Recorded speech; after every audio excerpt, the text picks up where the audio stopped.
The long road home seemed to go on and on. The road continued to outstretch the front of the vehicle endlessly. The light that shone through the branches of the tall green trees danced across the window in random patterns. Every once in a while, obnoxiously shining in your eyes.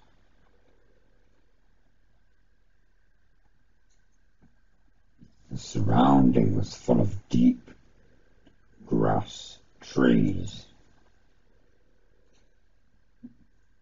forming a forest around the road. The only sound was the sound of the car's engine. As it travelled down the path, it was peaceful and let off a serene feeling. Although the ride seemed like a nice one, it lacked every form of nice for both passengers. The middle-aged woman behind the steering wheel had neat, short brown hair that fit her complexion quite well. She wore a green V-neck t-shirt and a pair of blue jeans. Diamond stud earrings decorated each of her ears, which partially showed from behind her haircut. She had deep green eyes which were brought out by her shirt, and the lightning seemed to make them more noticeable.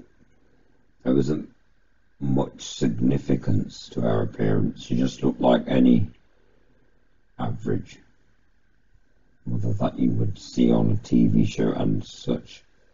But one thing for sure made her differ from those average mothers, and that was the dark bags under her eyes.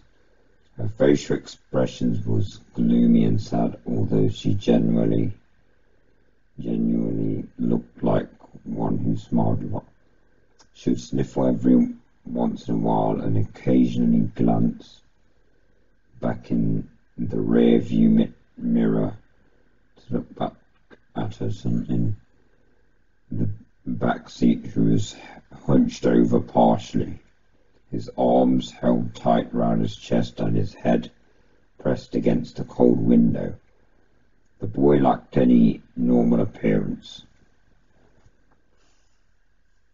Anyone could blandly see that something was wrong with him. His messy brown hair went in every which way, and his pale, almost grey skin was brought out by the luminescent lightning. His eyes were dark, like his mother's, and he wore a white t-shirt and scrub pants that had been provided to him by the hospital. The clothes he had worn before were so shredded and blood-stained that they weren't wearable anymore. The right side of his face bared a few cuts, along with a split eyebrow. His right arm was bandaged up all the way up to his shoulder, which had been shredded when his right side had hit the shattered glass. His injuries appeared to be painful, when really he couldn't feel a thing. He never could feel a thing. That was just one of the glories about being him. One of the many challenges he had to face growing up was growing up with the rare disease that caused him to be completely numb towards pain, and obviously ticked like a Tory, whatever. Never before had he felt himself get hurt. He could have lost an arm and felt nothing. That and another major disorder he had faced was the one that deemed him many insulting nicknames in the short time he attended grade school. Before his move to schooling was his Tourette syndrome, which caused him to tick and twitch in ways he couldn't control. He would crack his neck uncontrollably and twitch every once in a while. The kids would tease him and call him Ticci Toby and mock him with exaggerated twitching and laughing. It got so bad he turned to homeschooling. It was too bad for him to be in a common learning environment with seemingly every kid poking or more like stabbing fun at him. Toby stared blankly out in the woods. His face was empty of any despicable emotion, and every few minutes his shoulder, arm or foot would twitch. Every bump that the car tires hit made him stomach turn. Toby Rogers was the boy's name, and the last time Toby remembered riding a car was when it crashed. That's all he thought about, unconsciously replying everything he had remembered before he blacked out. Over and over again, consistently. Toby had been the lucky one, when his sister hadn't been so lucky. When the thought of his old sister came, he couldn't help but let his eye begin to tear up. The horrible memories replayed in his mind. Her screaming that had been cut off when the front of the car was smashed in. It all went blank for a moment before Toby opened his eyes to see his sister's body, her forehead pierced with glass shards. Her hips and legs were crushed under the force of the steering wheel, her torso pushed in from the late inflatable airbag. This was the last thing he had seen of his dear older sister. The road home continued on for what seemed like forever. It took so long to get home due to his mother wanting to avoid passing sight of the crash. When the surrounding gave into a familiar neighborhood, they had both been more than ready to get out of the car and step back into their home. It was an older neighborhood with quaint little houses, all next to each other. The car drove in front of a little blue house with white window panes.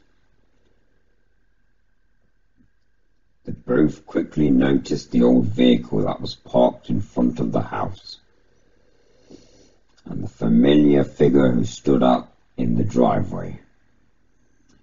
Toby felt automatic anger and frustration take over him at the sight of his father who wasn't there. His mother pulled the car out into the driveway beside him before turning off the engine and preparing to step out, face her husband, and why is he here? Toby said quietly as he looked back. His mother reached to open the car door. He's your father, Toby. He's here because he wants to see you. His mother responded with a monotone voice, trying to sound less shaky. Yet he couldn't have driven up to the hospital to see Lyra before she died. Toby narrowed his eyes out the window. He was drunk that night, honey. He couldn't drive, yeah. when is he not? Toby pushed down the door before his mother and stumbled out onto the driveway, where he met his father's gaze before looking down at his feet with a stern expression.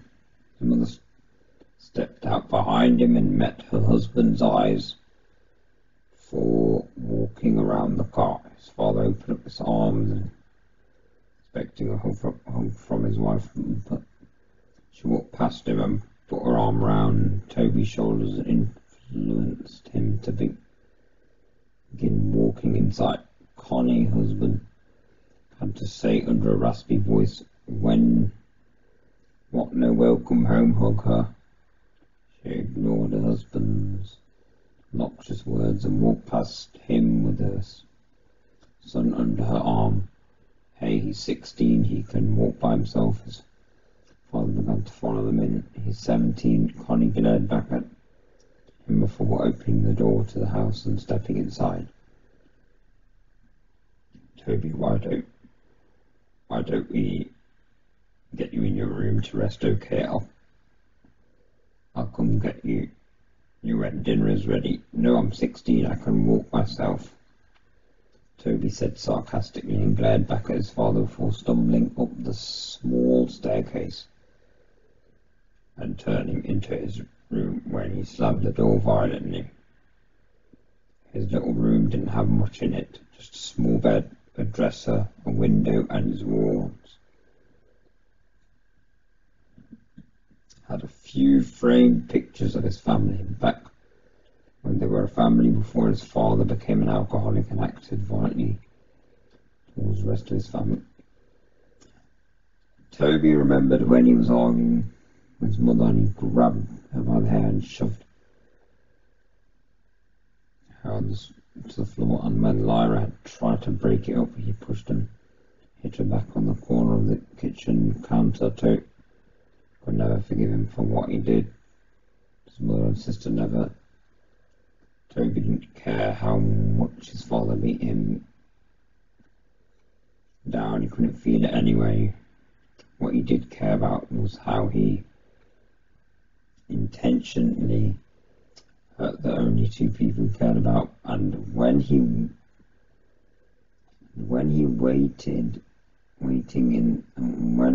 was waiting in the hospital, where his sister took her last few breaths, the only person who didn't rush there was his dad. Toby stood by the window and looked out into the street. He could have sworn he saw things out of the corner of his eyes, but quickly blamed it on the medication he had been put on. When dinner time had come around, his mother called him. Toby came down the stairs and hesitantly sat down at the table across his father and between his mother and an empty chair. It's quiet as his parents picked at the food, but Toby refused to eat. Instead, he just watched his dad with a blank stare. Mother caught onto his stare towards his father and elbowed him slightly. Toby looked over at her slightly and looked down at his uneaten food, in which he didn't touch. Toby laid in bed. He pulled his covers over his head and stared at the window. He was tired, but there was no way he could fall asleep. He couldn't. There was too much to think about. He had been debating on whether or not to follow either direction and forgive his father, or continue holding a grudge with his boiling hatred. He heard his door creak down and his parent padded into the door and sat on the bed next to him. She reached over and rubbed his back, which had been turned to her. And I know it's hard, Toby, trust me, I understand, but I promised you It will get better, she said softly. When is he going to leave? Toby said, with an innocent tone and a shaky voice. Connie let her gaze fall down to her feet. I don't know, honey. He's staying as far as I know, she replied. Toby didn't respond. He just continued to look forward at the wall, holding his damaged arm near his chest. After a few minutes of silence, his parents sighed before she leaned to kiss his cheek and stood up to wall out of the room. Good night, she said, as she closed the door. Anyway, the hours passed slowly, and Toby couldn't quit tossing and turning every time he let his imagination take over. He heard the screeching of tires, the screaming of his sister, and he could uncontrollably jerk in bed. He threw off his covers, laying on his back. He pulled his pillow over his face and cried into it. He could feel his chest rise and fall as he let out each shaky breath as he cried. He could hear his own painful weeping. He could have been screaming and crying if he didn't press his pillow over his face. After a few seconds, he threw the pillow off his face and sat up, hunched over, holding his head and breathing roughly. Tears streaming from his ears, he couldn't help but cry. He tried to keep it in, but he couldn't help but whine and whimper. As he sat there shaking, he inhaled before he stood up and walked around his bed to the window and peered out, taking deep breaths, trying to calm down. He rubbed his eyes and looked out at the ground, at the group of tall pine trees across the street, looking like ants from many movies. He stopped suddenly, and his gaze slowly centered on something standing under the streetlight. Could it have been Slender Man or any proxies? But he heard ringing in his ears and he couldn't look away.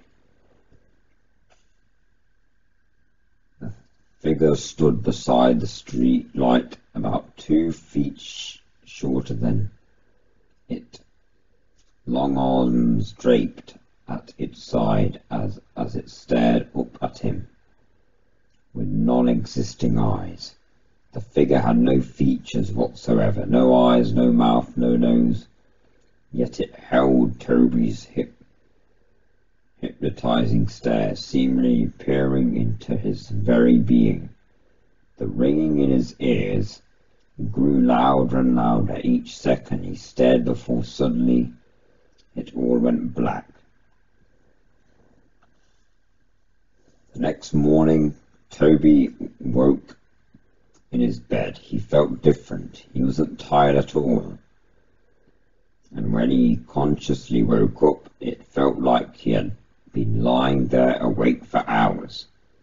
He had no thoughts flowing through his mind. He sat up slowly and stumbled over to the wall. But when he stood up, he automatically felt dizzy.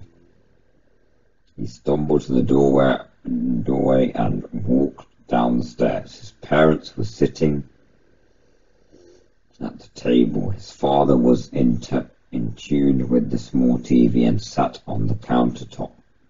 And so the parent reading the newspaper, she quickly looked over when she felt Toby's presence looming behind her. Well, good morning, sleepyhead. You've been sleeping forever, she greeted him with hesitating smiles.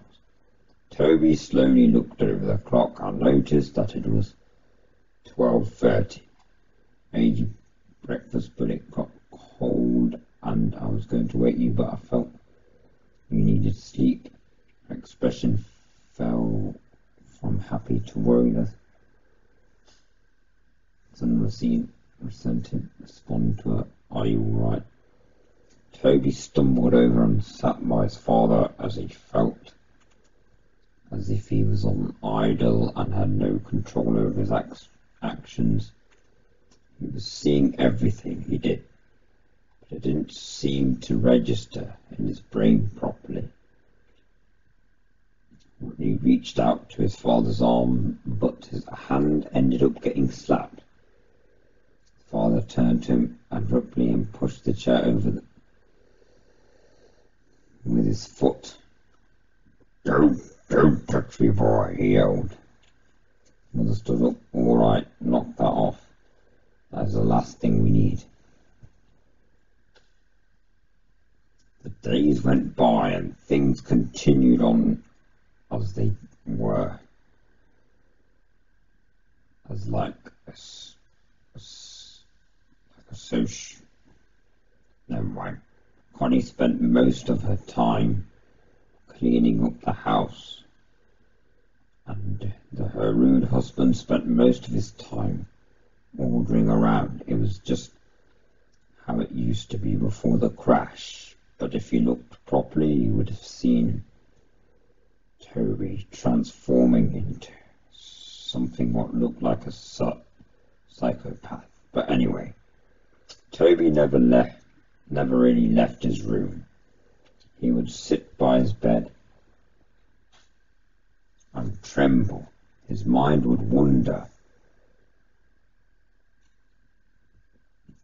but his thoughts changed so fast to be remembered. He'd pace around his small room like a caged animal and stare out the window. The unhealthy cycle continued. Connie continued to be pushed around by her husband being way too submissive to him, and Toby remained in his room. Before he could think twice, he would begin to chew on his hands, tearing the flesh from his fingers. He would gnaw his hands until they bled, oozing blood. When his mother walked in on the room while he was doing so, he reacted horribly. He rushed him downstairs and grabbed the first aid, wrapping his hands in it. She demanded that he wouldn't leave her sight from there. He isolated himself so much that he grew to hate being around others. His memory grew glitchy as well. He'd start missing memory of minutes, hours, days, and so on. He would begin talking nonsense about things completely unrelated to conversations. He'd go off about seeing things, sharks in his sink, as he washed the dishes, hearing crickets in his pillow and seeing ghosts outside his bedroom window. All the nonsense landed him into counselor's office. His pet grew anxious about his mental health. She decided it would be good for him to talk to a professional about what he was feeling. Connie walked Toby into the building, holding his hand, guiding him in. She walked him up to the front desk and began talking to the lady who sat behind him. "Miss Rogers?" the lady asked. "Yes, that's me." Connie nodded. "We're here to see Dr. Oliver." "I'm here with Toby Rogers." "Yes, right this way." The lady stood up and led them down a long hallway. Toby looked at the frame artwork on the walls and turned it into the sound of the lady's high heels on the hard wood floor. She opened the door to the room with a table and 2 chairs. If we can't get him to sit here for a few minutes, I'll get the doctor. She smiled and held the door open. Toby stumbled into the room and sat down at the table. He looked over at his parent and the lady before the door slowly shut behind him. He looked around the room before he held up his tightly bandaged hands and began to bite at the bandages to unwrap his hands, but was interrupted as the door swung open and a young woman in a black and white spotted dress and light blonde hair stepped in, holding a clipboard and pen. "Toby?" she asked, with a smile. Toby looked up at her and nodded. Nice to meet you, Toby. My name's Dr. Oliver." She put her hand out for him to shake, but hesitantly pulled away when she noticed his bandaged hand. "Oh," she smiled nervously before clearing her throat. "I'm sitting in the chair across the table from him, so I'm going to ask you a few questions. Try to answer them as honestly as possibly, okay?" Placed the clipboard down on the table. Toby nodded slowly and held his restraining hand in his lap. "How old are you, Toby?" 17, he responded quietly. She wrote that down on the paper that was clipped to the clipboard. "What is your full name?" "Toby Erin Rogers." "What is your birthday?" April the 28th. "Who is your immediate family?" Toby paused for a minute before answering a question, mentioning his parents, such as his father, and stopped. "My sister, and I heard about your sister. I'm really sorry." Her expression faded into a sad, pity-filled look. Toby nodded. "Do you remember anything from the crash, Toby?" Toby looked away from her. His mind went blank for a moment. He looked down at his lap, and in the surrounding he heard a faint ringing sound. His eyes widened and he froze in his place. "Toby," the counsellor asked. "Toby, are you listening?" Toby felt a shiver go down his spine till he froze once again and slowly looked over out the little window through the door where he saw it. A dark, featureless figure peering in at him, probably like Slender Man. He stared, eyes widening, the ringing growling louder and louder, until suddenly the loud voice of the counsellor broke his trance. "Toby," she yelled. Toby jumped and fell sideways out of his chair and backed up into the corner. Dr. Oliver stood up, holding her clipboard to her chest, a surprised look in her eyes. Toby met her eyes again, his breath hitching as he twitched. That night, Toby laid in bed, his eyes dazed as he stared straight up at the ceiling. He could feel himself begin to doze off when he heard the scattering of footsteps down his hallway. He sat up, looked towards the doorway, his door wide open. There was no light. Everything was lit by the luminescent blue glow of the moon through his window, leaving a cold lightning. He stood up and slowly made his way towards the doorway when suddenly the door, which was previously wide open, slammed in his face. He gasped and fell back, and his was out of breath when he hit the ground, and he began breathing heavily. His eyes wide open, he waited for a few seconds before getting back up on his feet. He reached out and gasped the gold door handle with his bandaged hand and cracked it open. He looked out into the dark hallway and tiptoed out of his room. The window at the end of the hallway lit up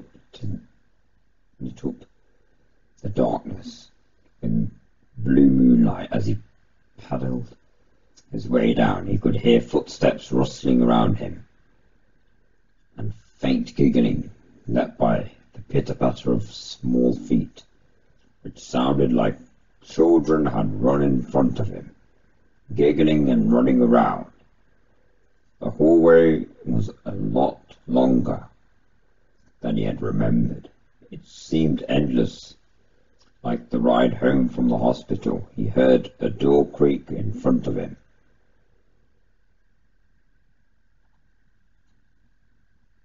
He tried calling out in a shaky voice. Suddenly a door slammed behind him and he jumped and turned round. Behind him he heard a long, eerie groan from behind him that sounded to croak right in his ear. He turned round as fast as he could and suddenly was face to face with none other than his dead sister. Her eyes were clouded with white, her skin pale, and right side of her jaw only dangling on by tissue muscle. Glass protruding from her forehead, black blood leaking down her face, blonde hair pulled up back in a ponytail as it always was, hearing her grey t-shirt and athlete shorts, which were dirty, spotted with blood. Her legs were bent in ways they shouldn't be. She stood emitting a long croaking noise, only an inch away from Toby's face. Toby yelled and fell back. Ow! He started to crawl backwards away from her, not able to break the eye contact he held with her. The blank, dead eyes, he dragged himself backwards until he backed up into something. He stopped for a second. Everything was dead silent except for his heavy breathing and crying. He slowly looked up to meet the blank face of a tall,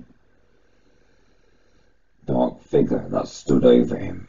Behind the tall, dark mess were rows of children, looking to range from ages 3 to 10 years, their eyes completely black and dark black blood leaked from their eye sockets. Squidward suicide. He screamed.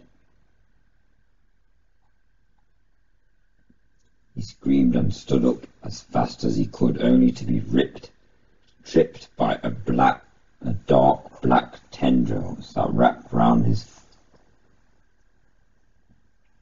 ankle or tentacles. He fell straight on his stomach and got the wind knocked out of his chest. He tried to scream out, but he couldn't make a sound. He wheezed out before it all went black. He woke up with a start. He screamed out and sat up as fast as he could. Completely short of breath, he wheezed out and held his chest with his bandaged arms. It was just a dream. He lay back down on his bed and rolled over on his side. It felt like a giant weight had been lifted off his chest. As he looked in deep breaths, he stood up and padded over to his window. He saw nothing. Nobody was there. No ghosts, no figures, nothing. Heard the rustling and coughing as farther out the doorway. His door was closed.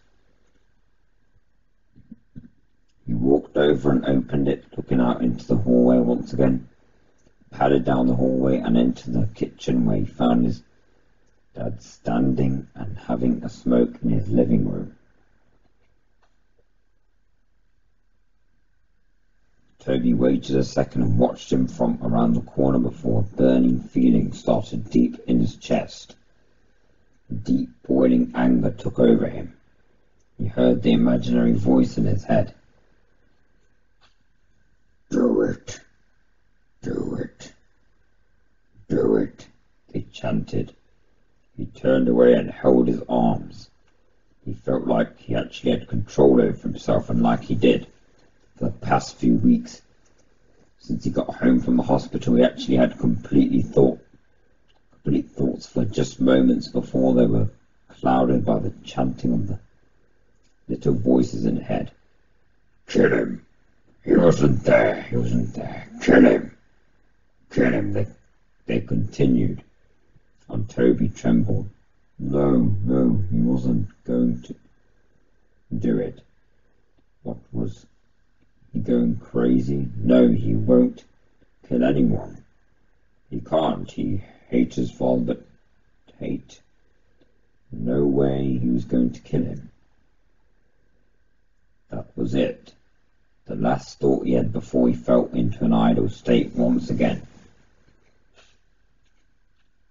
The influence of the voices in his head was too much. He began to silently walk up behind his father. He reached over the counter to the knife holder in the kitchen and pulled out the largest knife that had been resting in the case. He gripped it in his hands. He felt a sensation take over his chest. He let out a snicker. Hey, hey, hey, hey, hey.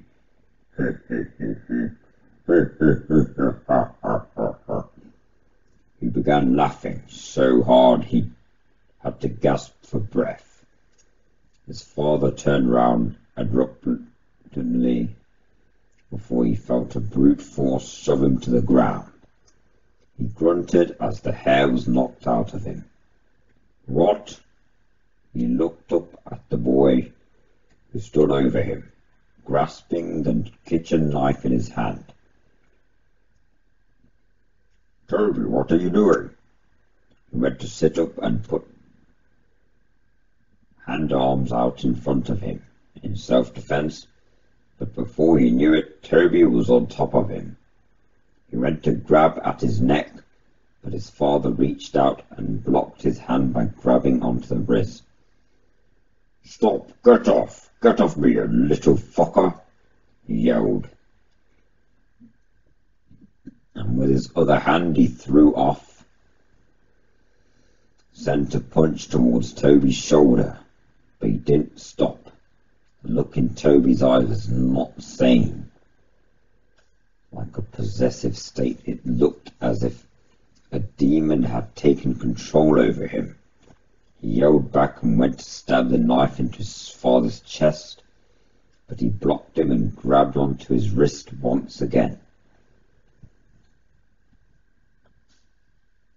He went to shove him back, but Toby knocked out his feet in front of him and landed a hard blow straight to his face. His father recoiled and pulled his arms away to cover his face. But Toby got back up and drove the knife straight into his shoulder. His father let out a loud cry and went to pull the knife out before he could. Toby threw his fist straight into his face. He began to pound his fist into his head, laughing and wheezing. He cracked his neck and grabbed the knife and ripped it out of his shoulders. He drove it deep into his dad's chest and repeatedly stabbed into his torso, blood spitting out and getting splattered everywhere. He didn't stop until his father's body went still. He threw the knife over to the side and leaned over his body, coughing and panting. He stared at his smashed-in face and sat there, twitching, until a loud scream broke the silence. He looked over to see his mother standing a few feet away, covering her mouth, tears streaming down her eyes. She'd probably have to kill again. Toby, she screamed. What did you do? Why did you do that? Cried Why, and she screamed. Toby stood up and began to back away from his father's bloody corpse. He began to back out of the kitchen. He looked away at the blood-soaked bandages on his hands and looked up some other one last time before he turned and ran out of the house. He ran into the garage and slammed his hands against the control panel on the wall and pushed the button to open the garage door. Before he ran out, his father's 2 hatchets that had been hanging on the tool rack above a table full of jars filled to the brim with old rusted nails and screws. One hatchet was new. It had bright orange handles and shiny blade. The other was old with a wooden handle and an old dull blade. He grabbed both and looked down at the table, and his eyes met a box of matches. And under the table was a red gasoline tank. He held both of the hatchets in one hand and grabbed the matches and gasoline before running out of the garage, down the driveway and up the street. As he approached the street light that he could see out his own bedroom window, he heard police sirens in the distance. He turned round and the red and blue flashing lights came rushing down the street. Toby stood for a second before he pulled open the cap on the gasoline tank, ran down the street, spilling gasoline all over the street. After him, and he turned to run into the trees. He poured the last bit of gasoline out before he reached in his pocket and pulled out a match. He struck it against the box and immediately dropped it. In an instant, flames burst out around him. The fire caught onto the trees and bushes around him. Before he knew it, he was surrounded by fire. The silhouettes of police cars were visible through the flames as he backed away into the forest around him. He looked around, but his vision was blurred. His heart was pounding, and he closed his eyes for a moment. This was it. This was the end. Toby felt a hand on his shoulder. He opened his eyes and looked over to see a large white hand with long bony fingers that rested on his shoulders. He followed the arm that was attached the hand up to a towering dark figure. It appeared to be wearing a dark black suit like a Grim Reaper. Its face was completely blank. It towered over Toby's small frame and it looked down on him. Tentacles reached out from his back. Before Toby knew it, his vision blurred and he was surrounded by the sound of ringing in his ears. Everything went blank. That was it. That was the end. That was how Toby Rogers died. A few weeks later, Connie sat in sister's kitchen. Her sister Laurie sat next to her, drinking a cup of coffee. About 3 weeks ago, Connie lost her husband and a son a few weeks before she lost her daughter to a car crash. Since then, she moved in with her sister. The police were keeping her busy. They had just finished cleaning up the case, and the story had been released 2 weeks ago. And the focus of the world seemed to have shifted to completely new stories. Laurie switched on to the TV to a new news broadcast. On the TV, the news reporter began introducing the new headline. We have breaking news. Last night there was There has been a reported murder of 4 individuals. There are no suspects yet,